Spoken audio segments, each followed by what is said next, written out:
கர்த்தருடைய பரிசுத்த நாமம் மகிமைப்படுவதாக. இந்த நல்ல நாளிலும் மீண்டும் உங்களை சந்திப்பதில் நாங்கள் பெருமகிழ்ச்சி அடைகிறோம்.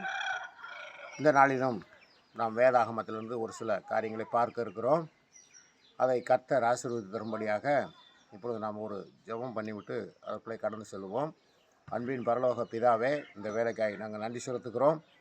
இந்த நாளிலும் உங்கள் சத்திய வேதாகமத்திலிருந்து நாங்கள் பார்க்க இருக்கிற சொல்ல இருக்கிற காரியங்களை கர்த்தர் தாமே ஆசீர்வதித்து அதை கேட்குற ஜனங்கள் பிரயோஜனம் அடையவும், ஆவிக்குரிய அதிகமாக வளர்ந்து நல்ல கனிகளை கொடுத்து வருகைக்கு ஆயத்தப்படவும் ஏசப்பா உதவி செய்யுங்க. உன் நாமம் மட்டும் மயப்படட்டும். இயேசு கிறிஸ்துவின் நாமத்தினால் செபிக்கிறோம் எங்கள் ஜீவனுள்ள நல்ல பிதாவே, ஆமேன். இந்த நாளிலும் நம்ம பார்க்க இருக்கிறோம் காரியம் மத்தேயு எழுதின சுவிசேஷம் 4ஆம் அதிகாரத்தில் 1 - 4 வரை உள்ள வசனங்களை இந்த நாட்களில் நாம் பார்க்க இருக்கிறோம். இது எல்லாரும் அறிந்த காரியமாக இருந்தாலும் இந்த நாளிலே நாம் அதிலிருந்து ஒரு சில காரியங்களை நம்ம பார்க்க இருக்கிறோம்.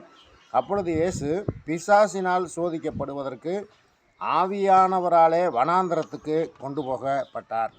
இப்போ பாருங்கள், நம்முடைய ஆண்டவராகிய இயேசு கிறிஸ்துவையே அவன் சோதிக்கும்படியாக, பிசாசானவன் சோதிக்கும்படியாக அவரை வனாந்தரத்துக்கு கொண்டு போகப்பட்டார். அவனாலே அப்பொழுது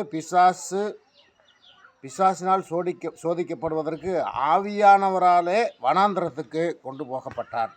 இப்போ பாருங்கள், பிசாசு நம்முடைய ஆண்டவரையே அவன் சோதிக்கிறவனாக காணப்பட்டான் என்று இங்கே வேதம் சொல்லுகிறது. அப்போ அதை சோதிப்பதற்கு ஆவியானவர் அவரை வனாந்தரத்திற்கு கொண்டு போனார். அவர் இரவும் பகலும் 40 நாள் உபவாசமாய் இருந்த பின்பு அவருக்கு பசி உண்டாயிற்று. நம்முடைய ஆண்டவராய் இயேசு கிறிஸ்து பாருங்கள், 40 நாள் அவர் உபவாசம், அவர் புசியாமலும் குடியாமலும் 40 நாள் இரவும் பகலும் அவர் உபவாசமாய் இருந்த பின்பு அப்பொழுது சோதனைக்காரன் அவரிடத்தில் வந்து, நீ தேவனுடைய குமாரனே ஆனால் இந்த கல்லுகள் அப்பம்பாகும்படி சொல்லும் என்றார். இப்போ பாருங்கள், இப்போ ஆண்டவருக்கு அவர் ஆண்டவர், அவர் மாம்சத்தில் பிறந்தது நிமித்தம் அவருக்கு பசியும் உண்டாயிற்று. உடனே பாருங்கள், பிசாசானவன் என்ன பண்ணுகிறான், அப்பொழுது அவருக்கு பசி உண்டாயிற்று. அவருக்கு இப்போ என்ன தேவை? அவருக்கு உணவு தேவை.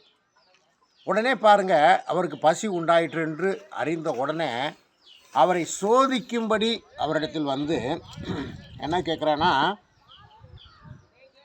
இந்த கல்லுகள் அப்பங்களாகும்படி சொல்லும் என்றார். பாருங்கள், ஆண்டவருக்கு பசி, வனாந்தரம், அங்கே ஒன்றும் இல்லை, சாப்பிடுவதற்கு தேவன் நினைத்திருந்தால் அவர் எதையும் உண்டாக்கியிருக்க முடியும், அவர் சாப்பிட்டு முடியும். ஆனாலும் பாருங்கள், பிசாசானவன் இதை அறிந்து கொண்டு அங்கே வந்து அவரிடத்துல வந்துட்டு, நீ தேவனுடைய குமாரனை ஆனால் இந்த கல்லுகள் அப்பங்காகும்படி சொல்லும் என்றார்.